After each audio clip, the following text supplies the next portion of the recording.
Buenas noches, hermanos. Les saludo en el amor de nuestro Señor Jesucristo.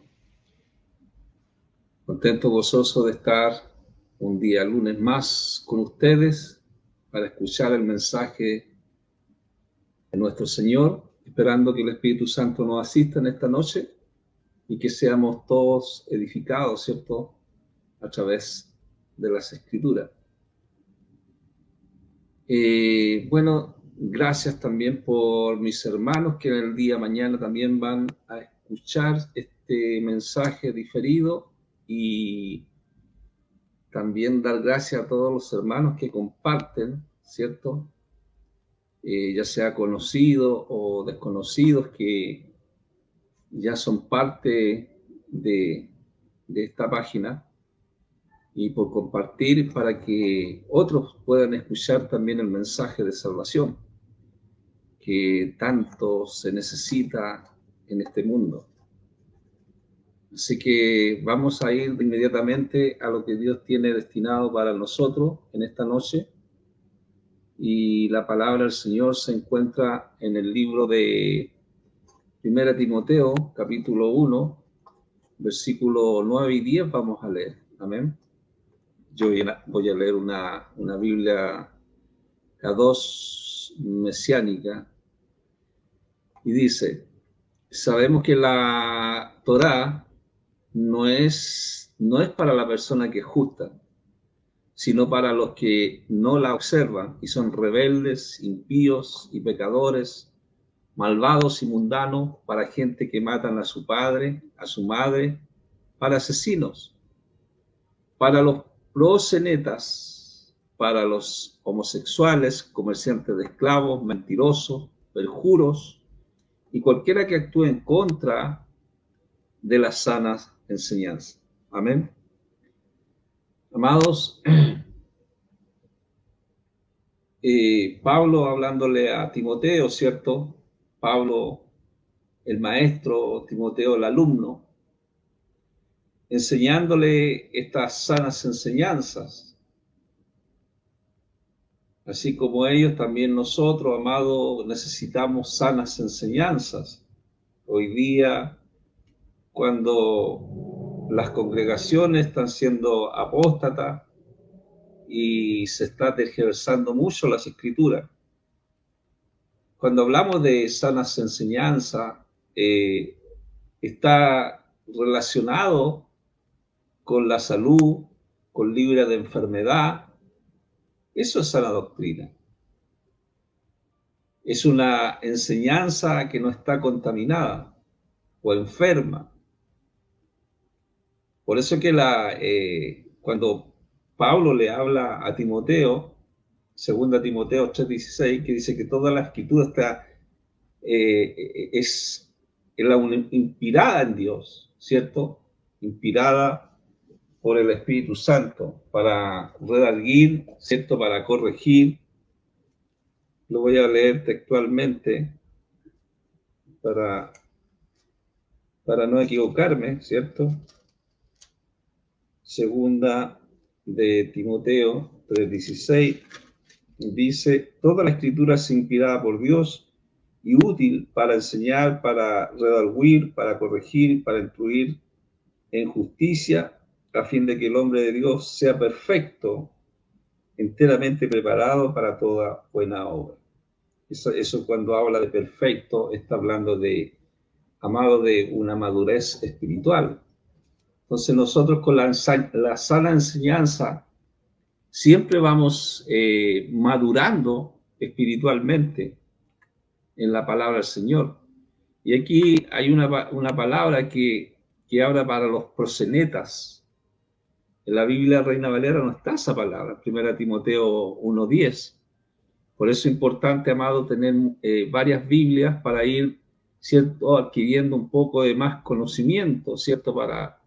Porque muchas veces en una sola escritura, en este caso la Reina Valera, que es una copia, ¿cierto?, de las Biblias originales, a veces hay palabras que no están. Entonces, por eso que otras versiones a nosotros nos dan una iluminación de quiénes son estos proxenetas. Estos proxenetas, amados, son personas, se puede decir, o gente que busca obtener beneficios económicos de la prostitución a costa de otra persona. El proxenetismo en la mayoría de los países es un delito. Esto constituye una grave vulneración a los derechos humanos. O sea, llevar a otra persona a prostituirse, ¿cierto? Y muchas veces también llevar a la fuerza. Entonces, cuando Pablo le habla de estas enseñanzas sanas del camino de Jesucristo a Timoteo, era las enseñanzas del evangelio verdadero. Entonces, las doctrinas falsas, amados hermanos, son combatidas en las epístolas que son pastorales, en este caso de Pablo a Timoteo. Las leyes de Dios, las leyes de nuestro Señor, son para corregir. Ahí estuvimos leyendo, ¿cierto? 2 Timoteo 3:16. Y a los que no están de acuerdo con la correcta enseñanza. Entonces, esta sana doctrina está de acuerdo con la palabra del Señor, con la palabra de Dios que está revelada, ¿cierto?, en estos 66 libros del Evangelio de nuestro Señor Jesucristo. Y esto incorpora y sobrepasa los mandatos de la ley. Pero por causa del pecado del ser humano, en su perversidad, está reprimiendo la verdad. Esa maldad que está en aumento, que solo estuvimos hablando el lunes pasado, esa maldad que va en aumento es la que reprime la verdad. ¿Por qué? Porque no está en la mentira, lo contrario, ¿cierto?, de la verdad. Está en la mentira. Ellos están restringiendo la verdad. Por eso Pablo a los romanos les hablan en Romanos 1:18, que lo que es revelado es la ira de Yahweh desde el cielo contra todos los incrédulos y perversos. Cuando comenzamos, ¿cierto?, este programa, comenzamos diciendo que gloria a Dios, que la ley, ¿cierto?, no es para las personas que son justas, sino para que aquellos que no observan la ley, o sea, para aquellas personas incrédulas, para aquellas personas que son perversas. Esos son los que restringen la verdad. El ser humano conoce la verdad acerca de Dios, pero deliberadamente niega a Dios, lo niega. Esa gente sabe todo lo que se puede acerca de Dios. Dios mismo se lo ha mostrado, lo que dice en Romanos 1:19. Por medio de lo que Dios ha creado, todos podemos conocerlo y también podemos ver su poder. Así que la gente no tiene excusa. Desde la creación, desde su creación, el hombre ha tenido conocimiento de los atributos de Dios por la observación del orden de lo creado, por todo lo que ha creado Dios. ¿Cierto? Dios creó el cielo, creó el universo, creó todas las cosas, creó al hombre a su imagen y semejanza. Esto no viene de algo que fue algo así nomás de un Big Bang, que muchas veces se nos trata de decir, ¿no es cierto? No, hay un creador, en todas las cosas hay un creador. Entonces, por eso es que Pablo habla en contra de estos incrédulos que son perversos, que reprimen la verdad. Y él está enojado por toda la maldad y la injusticia. Y así pasa con nosotros, y como ellos, nosotros vemos como en la televisión, ¿cierto? Vemos las noticias y vemos cómo la maldad y la injusticia se está dando, ¿cierto? Muchas veces también por los mismos gobernantes que están por delante. Si hablamos de religión, ¿cierto? Gobernantes de congregaciones. Y siempre digo, no son todos, ¿cierto? No son todos ellos. Son algunos que están, ¿cierto?, en la maldad y la justicia. Entonces el argumento de Pablo, que nadie puede decir que por sus méritos es aceptable ante los ojos de Dios. Ni las multitudes, ni los romanos, ni siquiera los judíos, todas las personas, sin importar el lugar que se hallen, merecen la condenación de Dios por sus pecados. O sea, todos somos culpables. Todos somos culpables. Por eso Pablo le dice a los romanos, les dice que se acerquen a Dios, que dejen el pecado, porque ya no tienen excusa.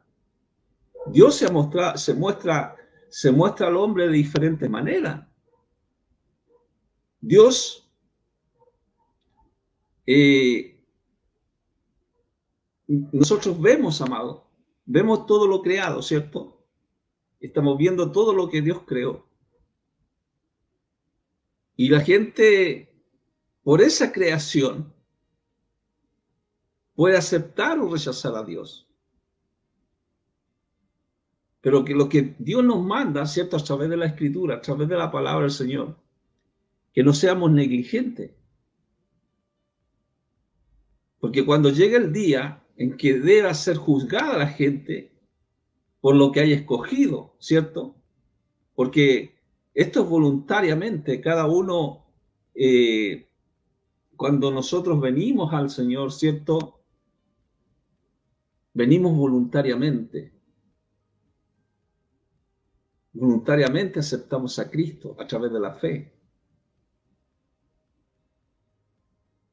O ya sea que la persona no lo acepte, esa persona ya no hay excusa. No habrá excusa porque vendrá el día de que todos sean juzgados. ¿Quiénes van a ser juzgados? Aquellos que rechazaron a Cristo, que rechazaron al Señor.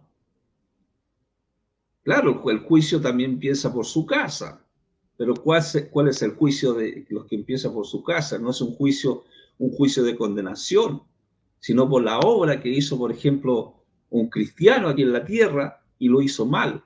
Entonces, los que van a ser juzgados, el juicio por su casa, es para recibir retribución por el trabajo hecho aquí en la tierra, pero no pierde tampoco su salvación.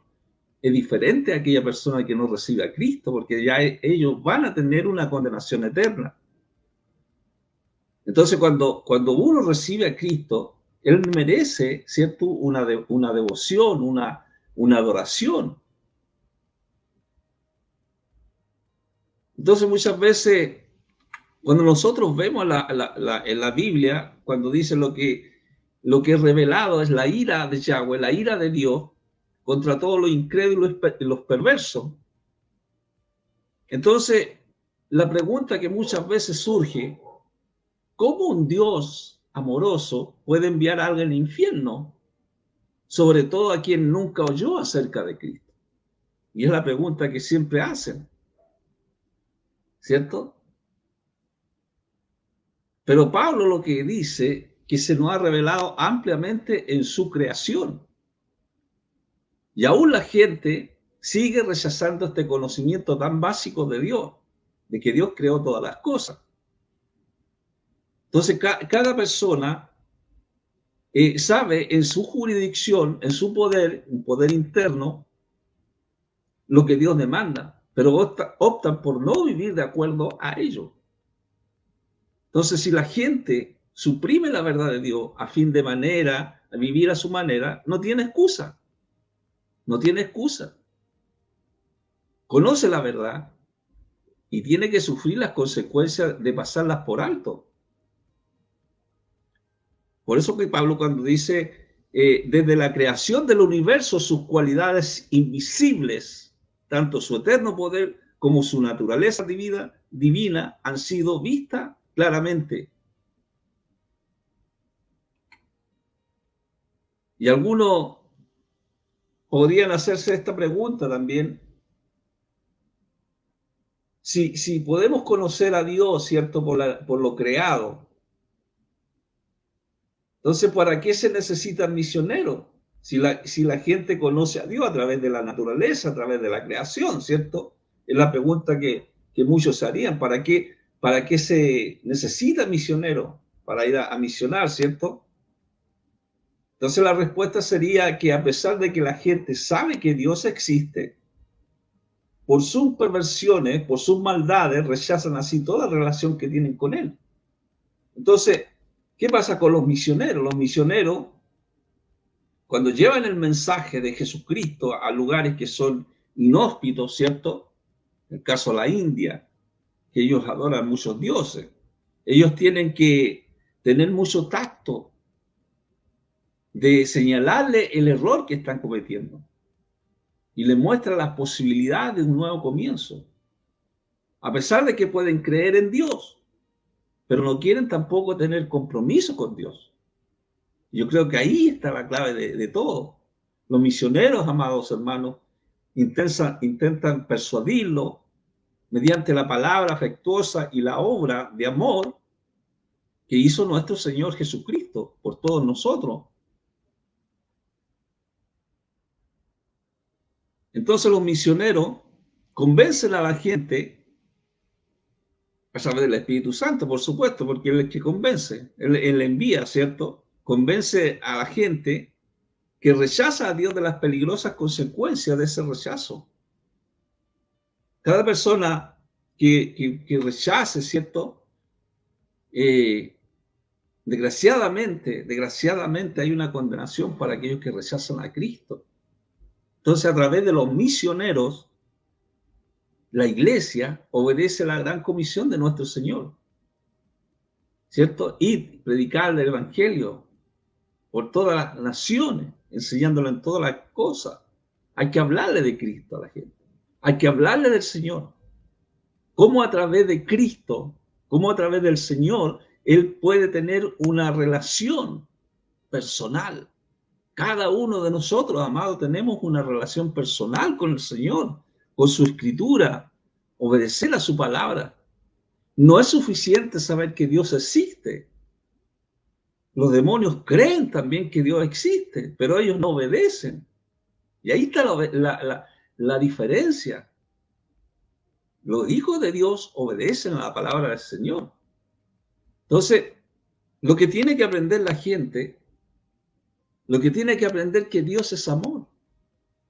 Dios es amor. Y debemos entender lo que hizo para demostrar su amor. Él fue a la cruz por todos nosotros, por usted, por mí, por todo aquel que crea en Él. Entonces, debemos mostrarle, ¿cierto?, al Señor nuestros pecados y aceptar el perdón. Nosotros, amados, como predicadores, tenemos que decirle a la gente cómo aceptar el perdón de Dios y de lo que Dios ofrece. Y esto es anunciando, ¿cierto? Anunciando la salvación. Anunciando la salvación. Hoy es el momento, hoy es el preciso momento, es ahora. Hoy es el día de salvación. Hoy es el día de salvación. Este es el día que hizo el Señor para todos nosotros. Es el día, ¿cierto? Y qué hermoso, amado, es ver llegar las buenas noticias. Yo le tengo buenas noticias. El evangelio son buenas noticias. La salvación son buenas noticias. Si Dios quiere sanarlo, son buenas noticias. Por eso es que debemos llevar el mensaje de salvación. ¿Cómo sabrán este mensaje sus seres queridos, sus vecinos, si nadie se los comunica? Es lo que dice, por ejemplo, en Romanos 10:15. ¿Cómo puede la gente proclamarlo si Yahweh no los manda? Entonces, este mensaje tiene que ser conocido por todos. Por todos. Nadie quedará sin escuchar el mensaje de Dios. Nadie podrá presentarse delante del Señor y decir, yo nunca escuché la palabra de Dios.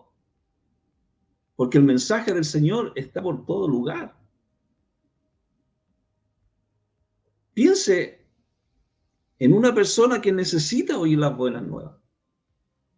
Y hay que idear un plan para lograrlo. Nosotros, amados, bueno, personalmente, yo nunca cuento testimonio, pero la verdad que yo salía a la calle, pero encontré que se puede ganar más almas, ¿cierto? Por medio de los medios que nos da la tecnología. Hay cosas que uno hace para poder alcanzar un alma. Y tenemos que ponerlo en acción en cuanto sea posible. ¿Cómo hablarle, cierto, a un vecino? ¿Cómo hablarle a un ser querido?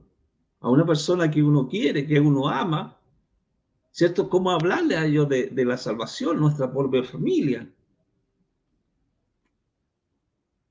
Por eso cuando Jesucristo predicaba, ¿cierto? En el Sermón del Monte, Mateo capítulo 5, y decía, bienaventurados los puros de corazón, porque ellos verán a Dios, verán a Yahweh. Bendecidos son aquellos puros de corazón. ¿Quiénes son los de corazón puro? ¿Quiénes verán a Dios? Esos limpios de corazón. Los que tienen sus pecados perdonados. Por eso habla ahí Mateo capítulo 5. Los que tienen sus pecados perdonados son limpios de corazón por el sacrificio de Cristo en la cruz. El lunes pasado hablamos de la justificación, porque Él que justifica, Él nos da la justificación. Entonces, bienaventurados los puros de corazón, porque ellos verán a Dios. El sacrificio de Cristo en la cruz nos purifica nuestro corazón. Cuando entregamos nuestros pecados al Señor, descansamos en Él. Él nos da la paz, nos da la tranquilidad, con su presencia, con su espíritu, sabiendo que Él nos ha perdonado. Esa era la misión de los discípulos, y así también como a ellos, también es la misión para nosotros. Y el Señor, nuestro Señor Jesucristo le dijo, enséñenle a obedecer todo lo que le he ordenado. Si ustedes me aman, obedecerán mis mandamientos. Enséñenles a obedecer. Enséñenles a obedecer todo lo que le he enseñado. Me viene a la memoria, ¿cierto?, cómo nosotros como padres podremos enseñar a nuestros hijos. Nos cuesta enseñarles. No solamente impartir conocimiento, amados hermanos, de las Escrituras, sino también mostrar cómo obedecer los mandatos del Señor. Por eso Mateo 5:19 dice, pero cualquiera que los obedezca y así enseñe, serán llamados grandes en el reino de Dios. Hay que enseñar. Por eso es que Dios ha puesto cierto ministerio, pastores, maestros, evangelistas, y ahí están después los predicadores, los misioneros, los que van a misiones. Ellos tienen que enseñar a obedecer los mandamientos y a obedecerlos. Y todo el que lo enseñe será importante en el reino de Dios. Su palabra lo dice, cualquiera que los obedezca y así enseñe será llamado grande en el reino de Dios. Enseñar. ¿Y cuando nosotros podemos enseñar, amados hermanos? Cuando ya hemos edificado, ¿cierto?, nuestra casa firme sobre la roca, sobre un cimiento que es sólido, un cimiento sólido que no se mueve. Por eso dice en Mateo 7:24, así que todos los que oyen las palabras mías y actúan por ellas, serán como un hombre prudente que edificó su casa sobre un cimiento de roca. El que escucha lo que yo enseño y hace lo que yo digo, eso es lo que dice el maestro. Eso es lo que dice la palabra del Señor. Es como una persona precavida que construyó su casa sobre una piedra firme. Aunque construya esa casa en medio del mar, pero si está en una roca, es muy difícil que venga la lluvia, el agua, el río, cualquier viento y la vaya a botar. No, porque está firme. Y lo dice en Mateo 7:25. Dice, vino la lluvia y el agua de los ríos subió mucho y el viento sopló con fuerza contra la casa. Pero la casa no se cayó, porque estaba construida sobre una piedra firme, una base sólida. Nosotros cuando ponemos el fundamento en la palabra del Señor es una base sólida. Cristo es la base sólida. Y en el versículo 26 dice, pero el que escucha lo que yo enseño y no hace lo que yo digo, es como una persona tonta que construye su casa sobre la arena. Nosotros predicamos el mensaje de Dios. La gente escucha y la gente tiene que ver si va a construir en algo sólido o va a construir en la arena. Porque dice que la que construye en la arena, viene la lluvia, el agua de los ríos, dice, y sube mucho, y el viento sopla con fuerza contra la casa, y la casa se cae y queda totalmente destruida. Lluvia, torrente, vientos. Esos son los fenómenos descritos aquí, que son referencia, amados hermanos, a las pruebas de la vida, o quizás son una descripción metafórica también del juicio final o el día del Señor. Entonces, cuando Pablo les habla de la naturaleza divina de Dios, que por medio de Dios fue creado todo y podemos conocerlo, la pregunta que nosotros hacemos, ¿qué tipo de Dios nos revela la naturaleza? Cuando nosotros vemos que Dios creó todas las cosas, es un Dios todopoderoso. Es un Dios todopoderoso, el que creemos nosotros, es un Dios todopoderoso. Yahshua HaMashiach es un Dios todopoderoso, es inteligente, es minucioso para hacer todo el universo, amado. Es minucioso.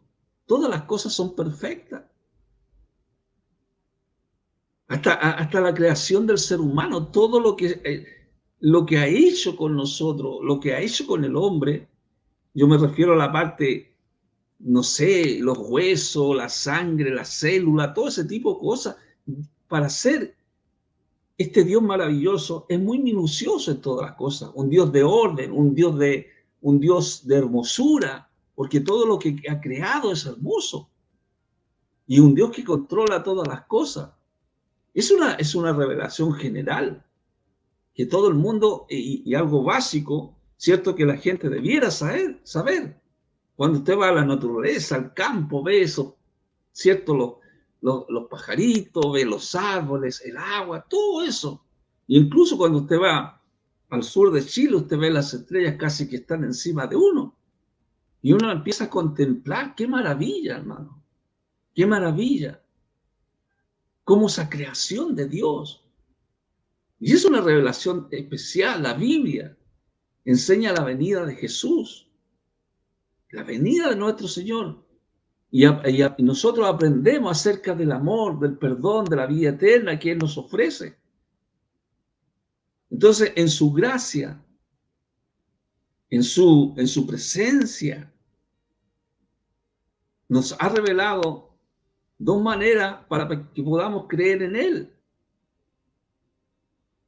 Su poder, su naturaleza divina. Esa naturaleza de Dios, por la culpabilidad del hombre incrédulo, ¿cierto? Se ha distorsionado. Con la caída del hombre se ha distorsionado todo lo de Dios. El pecado de Adán motivó que la maldición divina cayera sobre la naturaleza. En Génesis 3:18 dice, ella producirá espinos, cardos para ti. Porque en esa caída del hombre entró el pecado al mundo, ¿cierto? Pero también cayó sobre la naturaleza. Los espinos que te hieran, dice. O sea, la desobediencia de Adán y Eva, de la caída de la gracia de Dios, afectó toda la creación, incluyendo al medio ambiente. el pecado del hombre y a la naturaleza. Entonces, amados hermanos, años atrás, la gente no se preocupaba de la contaminación de los ríos con desperdicios químicos y basura. Yo hace poco estuve viendo las noticias cómo las empresas botan desperdicios químicos en los ríos y los peces se mueren. Basura. Si usted se mete, ¿cierto?, a YouTube y busca eso y lo va a encontrar. Porque hay una naturaleza caída del ser humano. Entonces esto de los desperdicios químicos, de la basura, esto parecía tan insignificante, tan trivial. Yo a veces me gozo, ¿cierto?, cuando veo gente que se dedica a recoger la basura de otros, que otros han tirado basura para mantener un lugar limpio. Pero la gente no está acostumbrada a ese tipo de cosas, ensucia. Ahora nosotros sabemos, amado, que solo 2 o 3 partes por millón de ciertas sustancias químicas pueden dañar la salud humana. Entonces, el pecado en la vida del ser humano es similar a los desperdicios tóxicos, similar. Hasta las cantidades más pequeñas son letales. Cuando habla la Biblia, los espinos y los cardos fueron los resultados inmediatos. Y desde entonces hasta nuestros días, los desastres naturales han sido comunes. Por eso la Biblia, Pablo a los romanos decía, la creación espera ansiosamente la revelación de los hijos de Yahweh. Porque fue sometida a frustración, no de buena gana, sino solo porque del que la sometió, pero le fue dada una esperanza confiable, que ella será liberada de la corrupción que la esclaviza y disfrutará la libertad, acompañando la gloria que los hijos de Yahweh tendrán. Entonces, la creación entera, amados, también está esperando impacientemente que Dios muestre a todos que nosotros somos sus hijos. Pablo dice que la naturaleza misma espera ansiosamente ser redimida, ser salvada de los efectos del pecado. La tierra ansiosamente está sufriendo dolores de parto. Está sufriendo dolores de parto. ¿Para qué? Para cuando venga Cristo, ¿cierto? Cuando venga el Señor a nuestra vida, cuando venga a buscar a su iglesia. Juan muestra ya en ese futuro, ¿cierto?, escatológico, que nunca jamás habrá más maldición en esa tierra nueva, porque estará el trono de Yahweh, el trono de Dios, y el Cordero estará en la ciudad, y sus siervos le adorarán. Nunca habrá más maldición, nunca habrá más pecado. Entonces en esa ciudad no habrá nadie y nada que desagrade a Dios. Porque ahí está el trono del Cordero.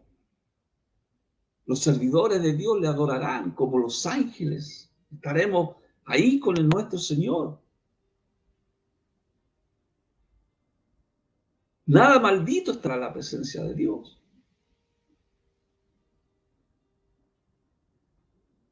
Entonces, Juan también en la isla Patmos, Apocalipsis 22:1, y dice que vio, luego el ángel dice que le mostró un río de aguas que dan vida eterna.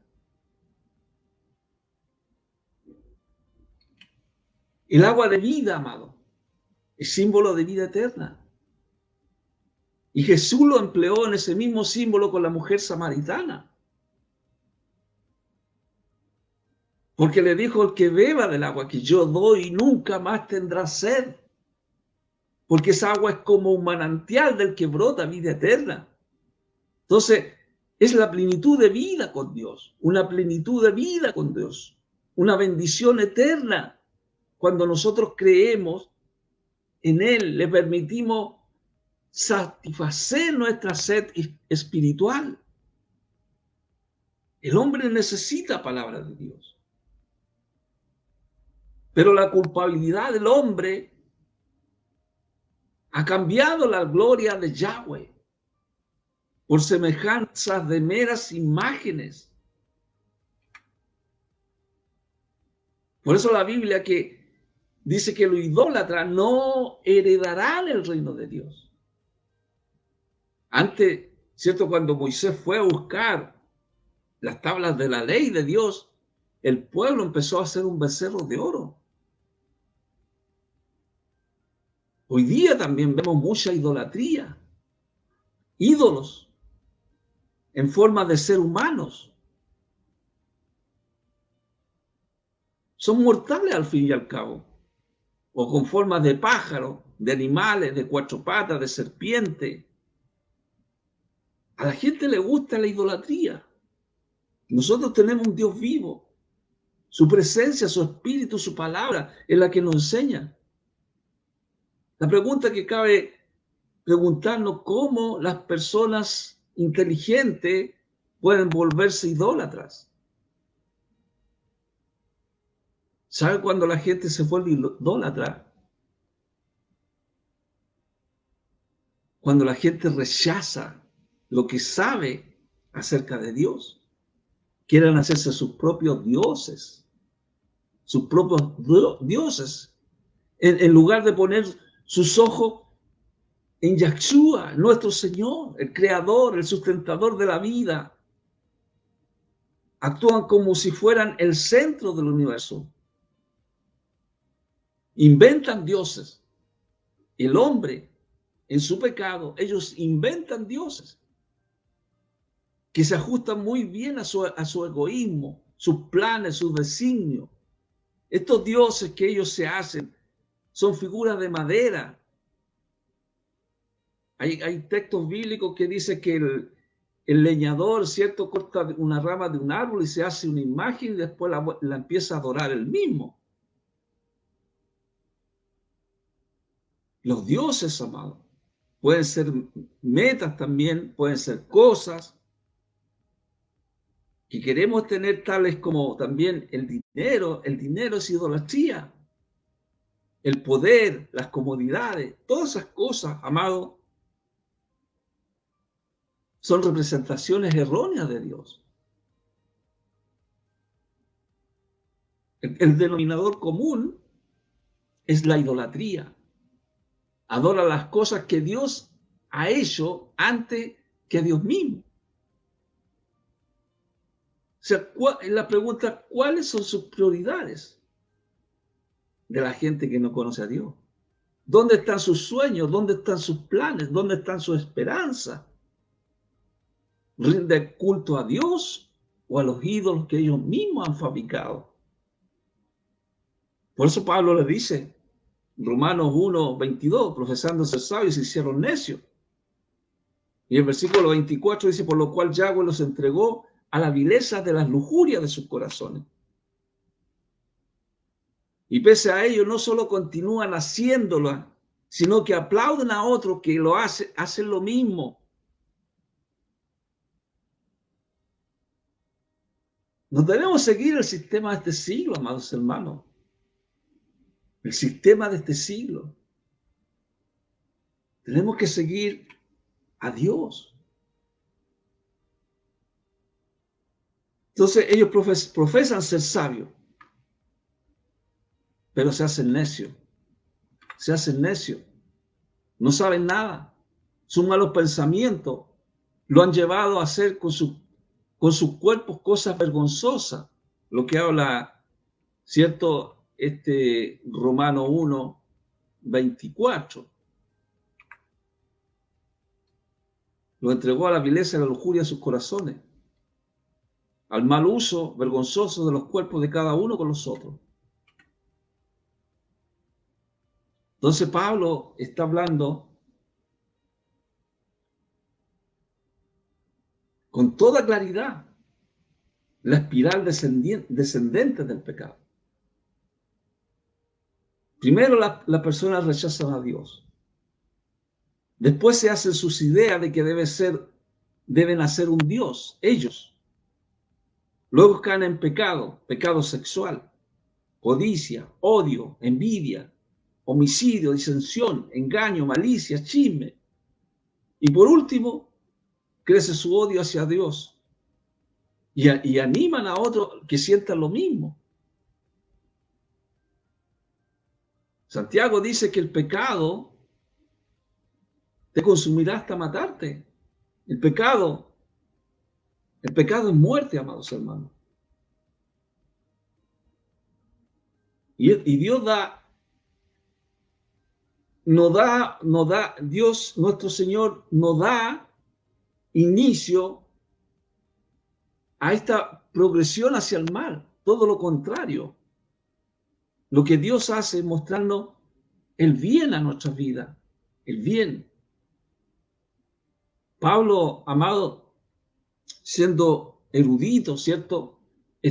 Estudió a los pies de Gamaliel, erudito a la palabra, pero empezó a tener una persecución a la iglesia de Jesucristo antes de convertirse al pecado. Y cuando se habla de persecución, amado, Pablo se convirtió, ¿cierto? Ya después tuvo que aparecer Cristo en el camino a Damasco, ¿cierto? Para que él pudiera convertirse a nuestro Señor. Pero en esa persecución, amado, son acciones represivas, son maltratos.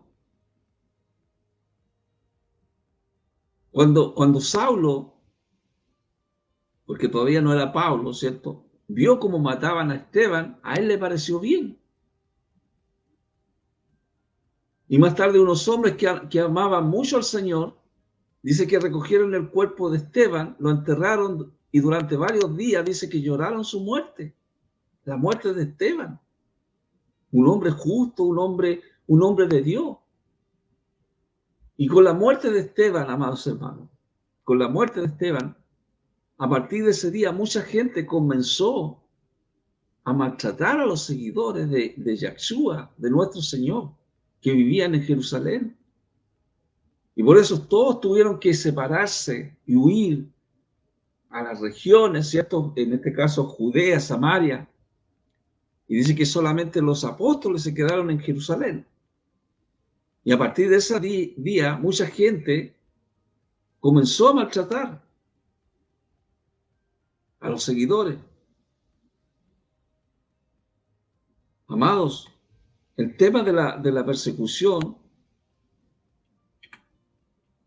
en la muerte de Esteban causó una explosión de ira contra la iglesia en Jerusalén.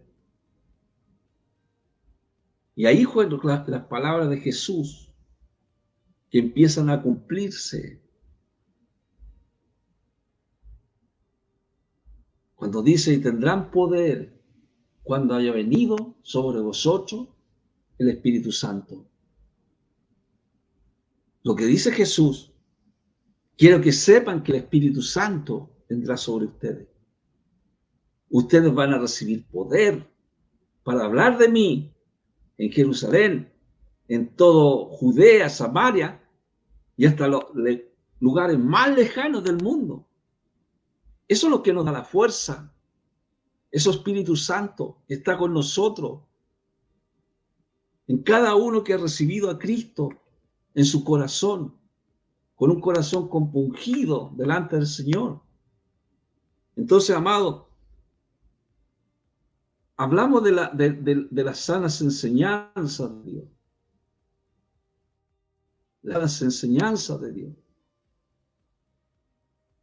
Leímos cuando empezamos el programa que en 1 Timoteo capítulo 1, versículos 9 y 10, sabemos que la ley no es para las personas que son justas, sino para los que no observan la ley.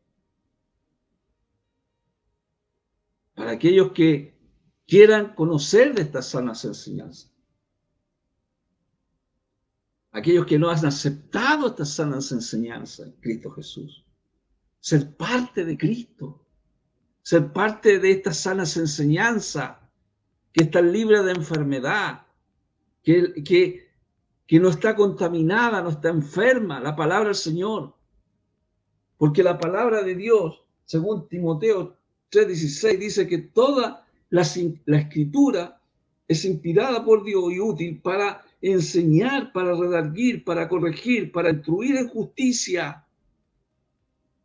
Para eso nos llama el Señor, para enseñar, a fin de que el hombre de Dios sea perfecto, sea maduro. Y la madurez, amados hermanos, lo hace el Espíritu Santo. La santificación la hace el Espíritu Santo. Es una santificación progresiva, que a través de la palabra, a través de orar, a través de congregarse, de hablar con los hermanos, tener una nueva familia en Cristo Jesús. Eso nos hace crecer, eso nos hace madurar, porque no somos solamente uno, son millones de personas que a través del mundo han alcanzado la salvación de Cristo por medio de la predicación, por medio de las sanas enseñanzas, para que esté preparado para toda buena obra. Por eso le decía, te encarezco delante de Dios del Señor Jesucristo, que Él juzgará a los vivos y a los muertos en su manifestación y en su reino. Y que predique la palabra, que instes a tiempo y fuera de tiempo, redarguye, reprende, exhorta con toda paciencia y doctrina. Doctrina tiene que ver con las sanas enseñanzas. Amados hermanos, vemos un mundo que está totalmente corrompido. Si tú quieres aceptar a Cristo en esta noche, es un tiempo que tenemos, que disponemos,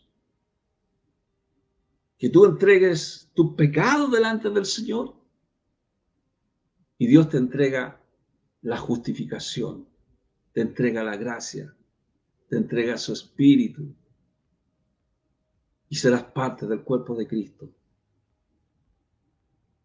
Su presencia está acá, está ahí.